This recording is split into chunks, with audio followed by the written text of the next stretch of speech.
जब हम मास कॉम कर रहे होते हैं तो एक तो जो इस्टेब्लिश्ड फील्ड है, टेलीविज़न है, अखबार है और अब वेब है या फिल्म मेकिंग है, रेडियो है, जो इस्टेब्लिश्ड फील्ड है उनके बारे में जानकारी तो हम लोग को होती ही है, लेकिन संख्या बल बहुत होती है। और अगर आप कोई शहर में संस्थान कम पढ़ते हैं फिर लोग निराश हो जाते हैं कि हमें मौका नहीं मिल पा रहा है। अब अगर एक चैनल है तो उसके पास तो एंकर 3-4 ही रहेंगे, ज़्यादा रहेंगे नहीं। ऐसे में जो बाकी करियर ऑप्शंस हैं उनकी तरफ ध्यान देना चाहिए। जिनका भी इंटरेस्ट राइटिंग में है, आपके लिए एक बहुत ही अच्छा स्कोप है जिसे हम कंटेंट राइटिंग कहते हैं। किसी को आइडिया है कंटेंट राइटिंग क्या है? किसी को आइडिया है कंटेंट राइटिंग क्या है? कंटेंट को जब हम ब्रेक करते हैं, कंटेंट मतलब एक कोई भी पीस जिसे हम लिख सकते हैं, उसे लिखने की जो कला होती है उसे हम कंटेंट राइटिंग कहते हैं। कंटेंट राइटिंग तो प्रोसेस ठीक है, लेकिन एक नया इंडस्ट्री इवॉल्व हो रहा है देश भर में, जिसमें लोग कंटेंट राइटिंग कर रहे हैं और ठीक ठाक अर्निंग इसमें हो रही है। व्हाट हैपन्स, जितने भी वेबसाइट हैं, जितने वेबसाइट दुनिया में हैं, वो हेल्थ से रिलेटेड होगा, टेक्नोलॉजी से रिलेटेड होगा, इंस्टीट्यूशंस होंगे, कॉलेजेस हैं, स्कूल्स हैं, कोचिंग्स हैं, जितने भी तरह के बिजनेस व्यापार इस दुनिया में चल रहे हैं, अब हर कोई ऑनलाइन आ चुका है। हर किसी का वेबसाइट हो चुका है। आपके कॉलेज का भी है, आप जिस कंपनी में काम करेंगे उसका भी है। अब अगर मान लीजिए एक कैफ़े है ना, आपने एक कैफ़े खोला, रांची में एक नया थीम का कैफ़े खोला, कुछ नया इनोवेशन उसमें किया, उसे आपने वेबसाइट बनाया, तो वेबसाइट पर आपके जो बातें लिखी होंगी, एक अच्छा इंट्रो चाहिए, कुछ बातें चाहिए, वो कौन लिख सकता है? क्या वो शेफ़ लिखेगा? शेफ़ नहीं लिखेगा ना। जो ओनर है वो लिखेगा क्या? उसने तो MBA किया है, किसी ने होटल मैनेजमेंट किया है। लिखने का काम किसका है? द स्टूडेंट्स ऑफ कम्युनिकेशन, जो कि हम लोग हैं, है ना कि नहीं है? तो ऐसे में तमाम तरह के वेबसाइट्स के लिए लिखने का काम आता है। ठीक है, ये एक स्कोप हो गया। दूसरा, जब कोविड आया है ना, तब दुनिया भर में सबसे अधिक क्या सर्च किया गया होगा कि कोविड हो जाने पर कैसे बचें, कैसे इम्यून को स्ट्रांग करें। खूब आता होगा न्यूज़ इस तरह का। कौन लिखता है ये सब? अखबार तो लिखते ही हैं, लेकिन ध्यान रखिए कि वेबसाइट्स में भी आपको बहुत सारे दिखते हैं। ये हर कोई जर्नलिस्ट नहीं लिख रहा होता है। चाहिए क्या? एक बेसिक रिसर्च और लिखने की कला। अगर ये तो चीज़ें आ गई तो आप अच्छा लिख सकते हैं। और कंटेंट राइटिंग का फील्ड बहुत ही ब्राइट है, मतलब इकोनॉमिकली भी ठीक है। मतलब अगर आप लोग चूँकि अपने ही हैं, मेरे कई दोस्त हैं जो दिन में 4 आर्टिकल लिखते हैं और उनकी सैलरी 50-60 से ऊपर ही है। आसान काम है, क्रांति नहीं है बहुत जर्नलिज्म की तरह, वो रेवोल्यूशन नहीं ला सकते हैं, लेकिन लिखने का काम है। लेकिन इसके लिए आपको SEO जानना पड़ेगा। SEO, search engine optimization. Anybody have idea search engine optimization क्या है? सर्च इंजन क्या होता है? गूगल, याहू, ठीक है, फेसबुक भी सर्च इंजन है, यूट्यूब भी सर्च इंजन, जहाँ पे वो इंजन यानी कि वो इलेक्ट्रॉनिक सॉफ्टवेयर, वो वेब प्लेटफॉर्म जहाँ से आप सर्च कर सकते हैं, that is search engine. Optimization का मतलब क्या होता है? कंटेंट को इस अकॉर्डिंग लिखना कि वो सर्च इंजन के द्वारा सर्च किया जा सके। बात समझ में आ रही? पीछे तक क्लियर हो रहे हैं ना? दिक्कत हो पूछिएगा, ये जरूरी बात है। बहुत अच्छी जानकारी आप लोग को दे रहे हैं। तो अपने कंटेंट को ऐसे लिखना है जिससे कि गूगल सर्च करने पर दिख जाए। तो इसके लिए कीवर्ड का इस्तेमाल करना है, हैशटैग्स का इस्तेमाल करना है। जिस विषय को सर्च किया जा सकता है वैसे इस विषयों को इस्तेमाल करना है। आपको लगता है कि सबसे अधिक सर्च किया गया कोविड से कैसे बचें, तो कोविड, बचना, इस तरह के शब्दों का इस्तेमाल अपने आप आर्टिकल में करेंगे। ये एक छोटा सा आर्ट है, कुछ वर्कशॉप्स करेंगे, सीख जाएंगे। अगर आप SEO के अकॉर्डिंग लिख पा रहे हैं तो आपके पास कंटेंट राइटिंग का ऑप्शन खुला है, जो कि आसान है और कई मायनों में बेहतर भी है। बेहतर या अच्छा या बुरा कुछ नहीं होता, पत्रकारिता का अपना ही है।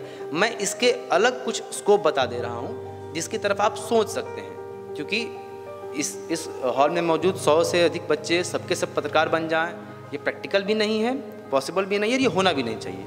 एक डाइवर्सिटी होनी चाहिए। तो इस पर एक स्कोप ये है। कम्युनिकेशन के स्टूडेंट्स में एक चीज़ देखा गया कि ब्लॉगिंग, सीरियस ब्लॉगिंग, मतलब यूँ ही नहीं कि हम निकल लिए बाइक पे घूमते हुए और जो मन तो, उसका भी एक ग्रामर है ना।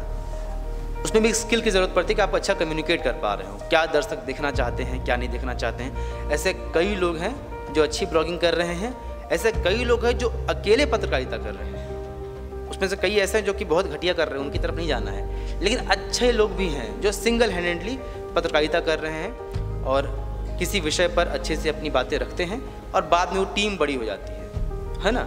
हम नाम इसलिए नहीं लेना कि किसी का प्रमोशन ना कर लें, लेकिन ऐसे कई नाम आप जानते हैं, आप देखते ही होंगे फेसबुक पर, यूट्यूब पर, ये स्कोप खुला हुआ है, लेकिन इसमें जिम्मेवारियाँ बड़ी हैं। आप रिसर्च खुद से करेंगे, अपने कंटेंट को खुद से लिखेंगे, आपके पास संपादक नहीं जो आपको ठीक करेगा, है ना, आप सब कुछ खुद से करते हैं। वो स्कोप आपके पास बचा हुआ है, खुला हुआ है, आप चाहें तो उसे कंटिन्यू कर सकते हैं। आज से 50 साल पहले किसे पता था कि एक करियर ये हो सकता है कि आपको घूमने के पैसे मिलेंगे, कि भाई आप गोवा जाइए, आपको इतने पैसे दे रहे हैं, रहना खाना भी दे रहे हैं, घूमना फिरने का पैसा भी दे रहे हैं और सैलरी अलग से दे रहे हैं, और आप घूम के आइए, बस ये कर दीजिए कि घूमने के बाद एक अच्छा सा आर्टिकल लिख के दे दीजिए। लेकिन ये तो हो रहा है। चाय टेस्ट करने के लिए ही पैसे मिलते हैं, पता है। टी टेस्टर एक जॉब है, मतलब चाय बनाते हैं या कोई फूड जो शेफ बनाता है उसे टेस्ट करके बताना होता है कि अच्छा है कि बुरा है। इससे अच्छा जॉब और क्या हो सकता है। तो अब जो इस्टेब्लिश्ड जॉब हैं उसके अलावा भी जॉब्स खुल रहे हैं, स्कोप खुल रहे हैं, जिसकी तरफ कान और आँख खोल के देखने की ज़रूरत है। भीड़ से थोड़ा अलग होकर खुद को एक्सप्लोर करिए कि आप किसके लिए बने हैं, आपके इंटरेस्ट क्या है, और फिर इसलिए नहीं कि क्योंकि आपने किसी को देखा कि वो बहुत अच्छा कर रहा है इस चीज़ में तो हम भी वही करेंगे। ठीक है, आप इंस्पायर हो सकते हैं, लेकिन अपनी कमियों को, अपनी अच्छाइयों को, बुराइयों को, अपने आप को ओवरऑल जानते हुए उसके बिना आप करेंगे तो फिर रणछोड़ दास छांछड़ का वो ज्ञान आपको याद रहना चाहिए, है ना, देखनी चाहिए वो फिल्म। ठीक है, तो कंटेंट राइटिंग की तरफ ध्यान दे सकते हैं, ब्लॉगिंग की तरफ ध्यान दे सकते हैं, इंडिपेंडेंट अपने चैनल की तरफ ध्यान दे सकते हैं। लेकिन ये थर्ड वाला कैटेगरी थोड़ा सा मुश्किल है, जब तक भरोसा नहीं हो, जब तक आपको इंस्टीट्यूशनल ट्रेनिंग नहीं मिले, आप कहीं काम नहीं किए हो 2-4 अच्छे चैनल्स में, जब तक वो एक्सपीरियंस नहीं हो तब तक नहीं करना चाहिए। फिर आप बहुत ही नेव और बहुत ही बचकाने दिखते हैं, तो उनसे थोड़ा बचना चाहिए। ठीक है, और स्कोप में अगर बात करें कम्युनिकेशन, तो पीआर का जॉब आपके पास है, आप जानते हैं।